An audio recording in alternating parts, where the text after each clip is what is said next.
כשאנחנו חושבים על טבע ישראלי, עץ אלון הוא לא בהכרח הדבר הראשון שעולה לנו לראש. ובכן, חבל. כי האלון הוא the best tree in the forest. איזה עץ גבר!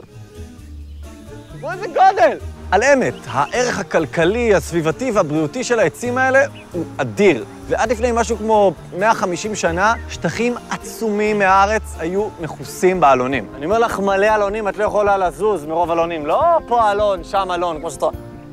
טונה! אלונים, אלונים, אלונים, אלונים, אלונים, אלונים, אלונים. לאן נעלמו כל העצים האלה? זה לא באשמתנו. יותר נכון בעצם להגיד, לא רק באשמתנו. בחורשת אורנים הזאת פה מסביבי, היה פעם יער אלונים. מה זה יער? מעצמה. העץ המדהים הזה שאתם רואים פה הוא שריד אחד קטן מהיער הזה. הוא נקרא יער השרון, יער אלונים אדיר מימדים שהשתרע מאזור הירקון ועד מבואות הכרמל. אבל לא רק כאן שלטו אלונים. דמיינו את כל השטח שבין נצרת לרמאללה מכוסה בעצי אלון. אלו היו יערות של ממש, כאלה שאתה הולך בהם שעות באפלה, יערות כאלה שמסתובבים בהם צבועים, זאבים, אפילו נמרים. זה הגיע למצב שלילדי הכפר הסמוך אסור היה להיכנס ליער, מחשש שיטרפו אותם. בוא! אם מסתכלים כאן למטה, רואים שאני עומד על שרידי מסילת רכבת שקשורה ישירות להיעלמות של היערות האלה. הרכבת החיג'אזית. והיא אחראית לאחד האסונות האקולוגיים הכי גדולים של ארץ ישראל בעת החדשה. השנה היא 1900. הסולטן עבדול חמיד השני, שליט האימפריה העות'מאנית, מורה על הקמת אחד הפרויקטים הגרנדיוזיים של התקופה. מסילת רכבת בין דמשק שבסוריה למכה שבסעודיה. 1,700 קילומטרים. אחרי כמעט 8 שנות עבודה והשקעה של $500 מיליארד במונחים של היום, עמדה לה רכבת לתפארת. בסדר, היא הגיעה רק עד מדינה, אבל עדיין זה מאוד מאוד מרשים. הפרויקט המפלצתי הזה כלל גם שלוחה ארץ ישראלית שהמקום שאני נמצא בו עכשיו, תחנת אלרוי, היה חלק ממנה. רכבת העמק, מסילה בת 161 קילומטרים שחיברה בין חיפה לדרעה שבסוריה. איך כל? זה קשור לעצים. איך כל זה קשור לעצים? ב-1914 פרצה מלחמת העולם הראשונה, והרכבת הפכה לכלי אסטרטגי בידי הצבא העות'מאני ולמטרה של הבריטים. הם הטילו מצור ימי על ארץ ישראל, וכך הרכבת של הטורקים נשארה בלי הרכיב המרכזי שהייתה צריכה כדי לפעול. פחם. אז הטורקים התחילו לקרות עצים. המון עצים. המון. בזמן המלחמה הטורקים הקימו עוד 2 שלוחות שהסתעפו מרכבת העמק, והייתה להן מטרה אחת, לשנע את העצים האלה. לאחת מהן קראו רכבת האלונים, על שם הכמות העצומה של האלונים שנחרטו והובלו בה. העצים אגב שימשו לא רק להנעת הרכבות, אלא גם כעדנים למסילות נוספות שנבנו. מפעל הכריתה היה עד כדי כך רחב שכשראשי הצבא העות'מאני ראו שמלאי העצים הטבעי של הארץ עוד שנייה נגמר, המושל המקומי הכריז שכל עץ פרי עשירי בכל פרדס ומטה יקרת לטובת המאמץ המלחמתי. אבל עם כל זה צריך גם להיות הוגנים ולומר, הטורקים הם לא הראשונים ולא האחרונים שהשמידו פה היערות. היה גם את נפוליאון, המצרים, הבדואים, ראייה לא מבוקרת, ואיך לא, גם אנחנו. החל מהעליות הראשונות, פיתוח החקלאות ובניית הארץ, איבדנו לא מעט יערות. נחזור לימינו. למרות הטלנובלה הטורקית שעמד במרכזה, האלון הוא עדיין עץ סופר דומיננטי בטבע שלנו. 70-90% מהחורש הטבעי בארץ זה אלונים. יש 5 מינים. אלון התבור, שגדל מהגולן, דרך הגליל התחתון ועד לאזור השרון. המין שצומח באזורים הרריים ברחבי הארץ הוא אלון מצוי, ומכאן שמו. בנקודות גבוהות מ-350 מטר מוצאים גם את אלון התולה. ובאזור החרמון, בגובה מעל 1,000 מטר, אפשר לראות 2 מינים נוספים נדירים יותר, אלון חרמוני ואלון שסוע. קשה לומר כמה עצי אלון בדיוק יש בארץ, חוץ מ-2,256 עצים שנספרו נכון ל-13 בדצמבר 2020. זה עזרא. הוא ספר אותם, גם ממפה אותם, מודד להם את הקוטר. נכון? עזרא הוא מייסדה הנמרץ של עמותת אלוני ישראל. הוא מגדיר את עצמו אלונאי וגם מאהב של עצי אלון. יש לנו פה אלון שמגיע מארצות הברית. אני אספתי את הבלוט של האלון האדום הזה בסנטרל פארק. והנה פה יש לנו אלון שנקרא בקלי, והוא מגיע מטקסס. יש לנו פה בלוטים שמגיעים מפרדס חנה, בלוטים שנאספו פה בפארק השרון, מאמריקה, שמגיעים מאירופה, שמגיעים מאסיה. חוות סדק זה האלון הכי גדול בישראל, שנמצא בין טירה ובין טייבה. יש לנו פה סדר גודל של 1,000 בלוטים.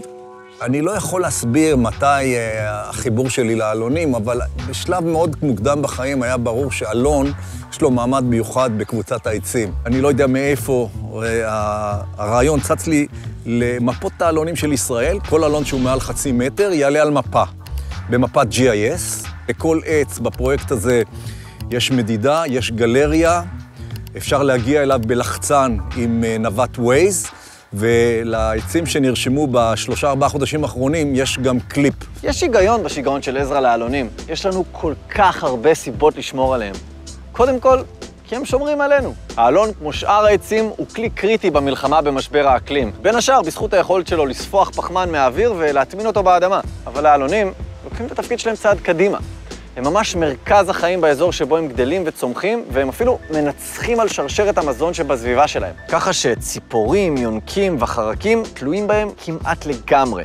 זה אומר שבלי האלונים, המגוון הביולוגי שסביבנו עלול להיפגע קשות. ויש לזה השלכות סביבתיות וגם כלכליות אדירות על בני האדם. יותר מזה, האלונים מפגינים עמידות יוצאת דופן בפני אש, עד כדי כך שמשתמשים בהם כדי לבלום שריפות. נוטעים אותם בחלקות צומח יותר דליקות מהן, מסביב ליישובים ולאורך כבישים. חבר, האלונים הם גם כלי חשוב במה שנקרא משטר ראייה. כלומר, איזון בין המראה לבין שטח הראייה שלו, כדי שיוכל להמשיך להתקיים על בסיסו. האלונים מספקים למראה צל רחב ותזונה מעולה. יש הרבה מקומות בעולם שהאלונים הם אשכרה הבסיס לחקלאות מרעה. וגם בתחום הכלכלה יש לאלון הרבה חשיבות. תעשיית הריהוט משתמשת בו, וגם תעשיית הבנייה. והיין. היינו יכולים להרים עוד קצת לתעשיית היין הישראלית, אם היינו מפנקים אותה בפקקי שם תוצרת הארץ, שמייצרים אותם כמובן עץ אלון השם, רומנטיקה. מהאלונים מייצרים אפילו תרופות צמחיות שונות, וקליפת הבלוט שקוראים לה ספלול, זה שם מתוק, מאוד מאוד שימושית בתעשיית עיבוד האורות, ומהאפצים של האלון, שזה מעין כדוריות כאלה שיוצרים על העץ חרקים שנטפלים אליו, מזה מייצרים צבע ואפילו דיו. לכל מי שמודאג מקריטת יתר, ברור שהשימוש באלונים חייב להיות מושכל ומצריך תכנון חכם של כלכלה שלא הורסת את הסביבה, אלא מקיימת איתה יחסי גומלין. בהקשר הזה, טוב לדעת שגידמי האלון יכולים ללבלב מחדש, ושבאופן כללי הוא עץ שצומח די מהר. בטיפול נכון, האלון יכול לגדול ביותר ממטר לשנה. אבל כנראה שהפוטנציאל הכי גדול והכי מפוספס של האלונים בארץ הוא בלי ספק מזון. מה משותף לכל המאכלים האלה?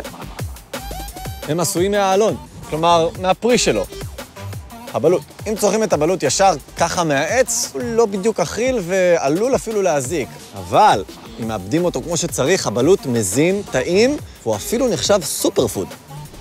יש בו אשלגן, מגנזיום, סיבים וחלבון, אין בו גלוטן בכלל, הוא עשיר בסידן ובברזל, וניתן שהוא אפילו יודע להילחם בתאי גוף חולים. עוד יתרון אדיר של הבלוט הוא אורך חיי המדף שלו. אם משמרים אותו כמו שצריך, אפשר לצרוך את הבלוט גם עשורים קדימה, מבלי שהוא מאבד מהערכים התזונתיים שלו. באי היווני קאה, כולו 129 קילומטרים רבועים, יש היום אימפריה של מפעל אחד ויחיד בעולם שמשווק קמח בלוטים. מכינים ממנו לחם, פסטות, עוגיות, אפילו חטיפי אנרגיה. אבל במפעל הזה מתעסקים לא רק במזון. משווקים משם גם ספלולים.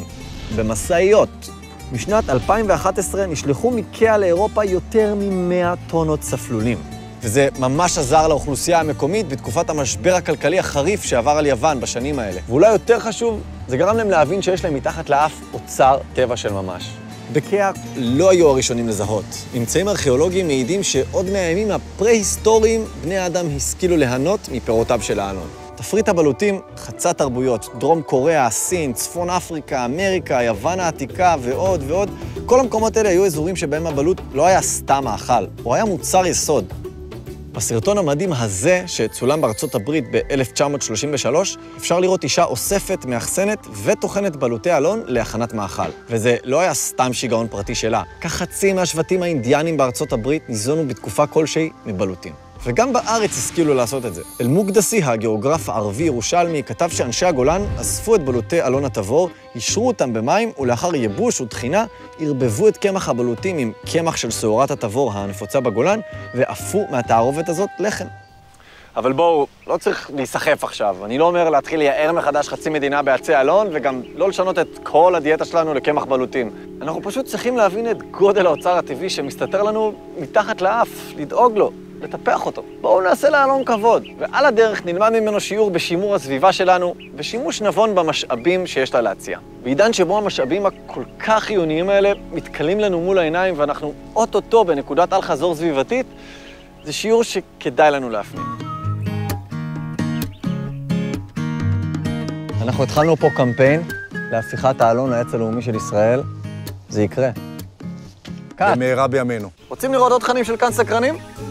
יש פה כפתור ורואים עוד סרטונים, ופה למעלה יש סובסקרייב, אני מאוד ממליץ לעשות. וזהו, תבואו, כיף איתנו. ספלול.